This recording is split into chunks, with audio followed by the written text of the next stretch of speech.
Lectura del Santo Evangelio según San Marcos.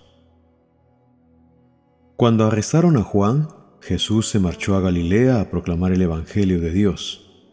Decía: «Se ha cumplido el plazo, está cerca el reino de Dios. Conviértanse y crean en el Evangelio».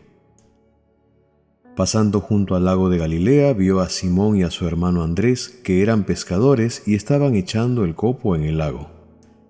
Jesús les dijo: «Vengan conmigo y los haré pescadores de hombres». Inmediatamente dejaron las redes y los siguieron. Un poco más adelante vio a Santiago, hijo de Zebedeo, y a su hermano Juan, que estaban en la barca repasando las redes. Los llamó, dejaron a su padre Zebedeo en la barca con los jornaleros y se marcharon con él.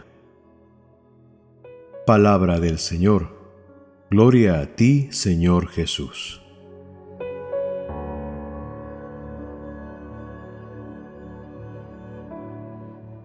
Levántate y vete a Nínive, la gran ciudad, y predícales el mensaje que te digo. Con estas palabras el Señor se dirigía a Jonás, poniéndolo en movimiento hacia esa gran ciudad que estaba a punto de ser destruida por sus muchos males. También vemos a Jesús en el Evangelio de camino hacia Galilea para predicar su buena noticia. Ambas lecturas nos revelan a Dios en movimiento de cara a las ciudades de ayer y de hoy. El Señor se pone en camino. Va a Nínive, a Galilea, a Lima, a Trujillo, a Puerto Maldonado. Aquí viene el Señor. Se pone en movimiento para entrar en nuestra historia personal y concreta.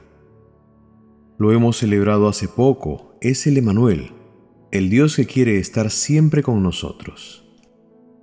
Sí, aquí en Lima o en donde estés viviendo, en la vida cotidiana del trabajo rutinario, en la educación esperanzadora de los hijos, entre tus anhelos y desvelos, en la intimidad del hogar y en el ruido ensordecedor de nuestras calles. Es allí, en medio de los caminos polvorientos de la historia, donde el Señor viene a tu encuentro. Algunas veces nos puede pasar lo mismo que a Jonás.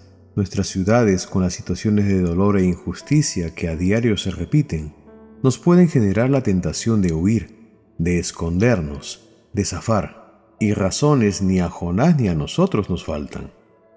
Mirando la ciudad podríamos comenzar a constatar que existen ciudadanos que consiguen los medios adecuados para el desarrollo de la vida personal y familiar, y eso nos alegra.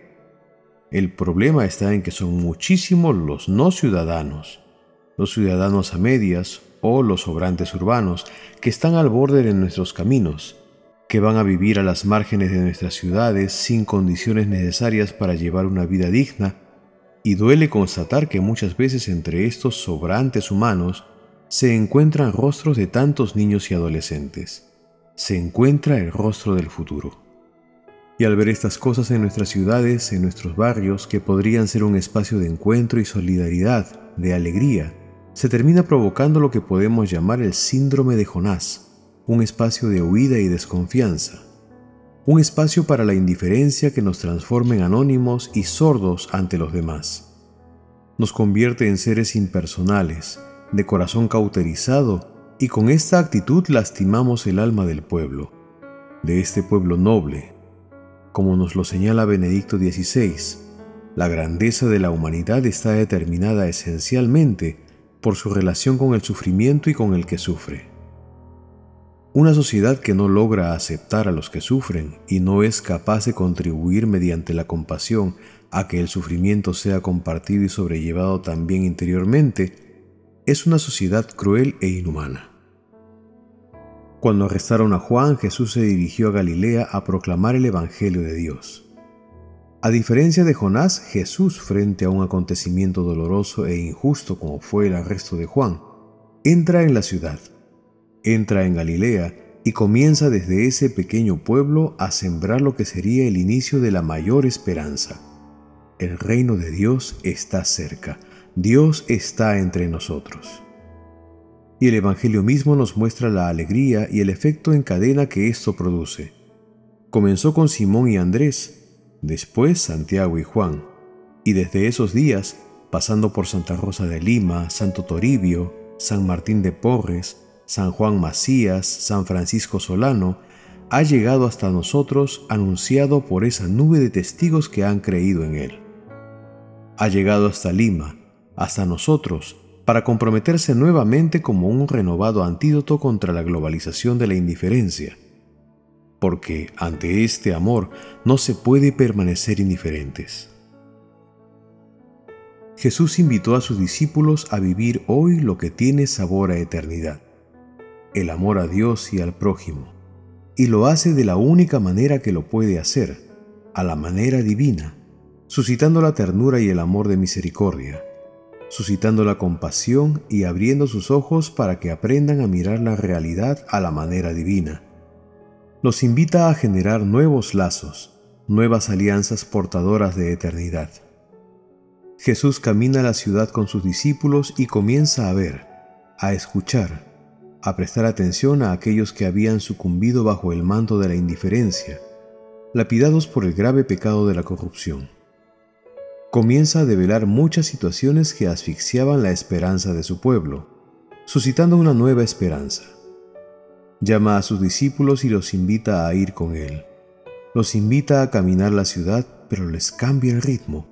Les enseña a mirar lo que hasta ahora pasaban por alto.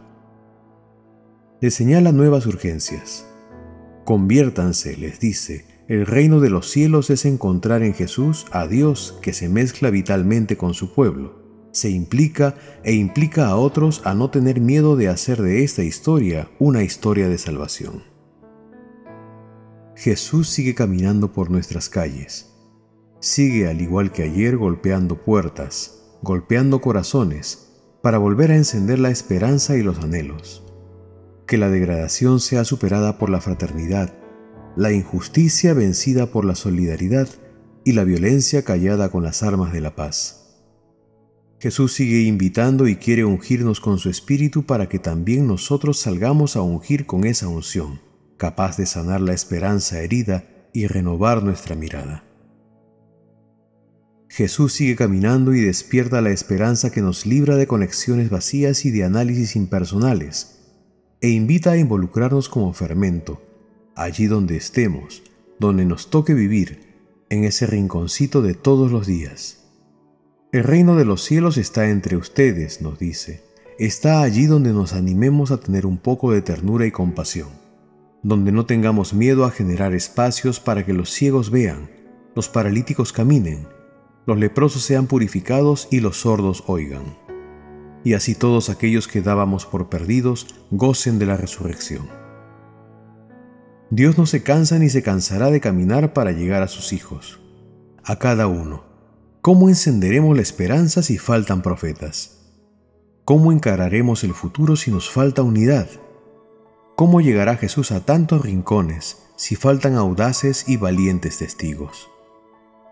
Hoy el Señor te invita a caminar con Él la ciudad. Te invita a caminar con Él tu ciudad. Te invita a que seas discípulo misionero y así te vuelvas parte de ese gran susurro que quiere seguir resonando en los distintos rincones de nuestra vida. Alégrate, el Señor está contigo.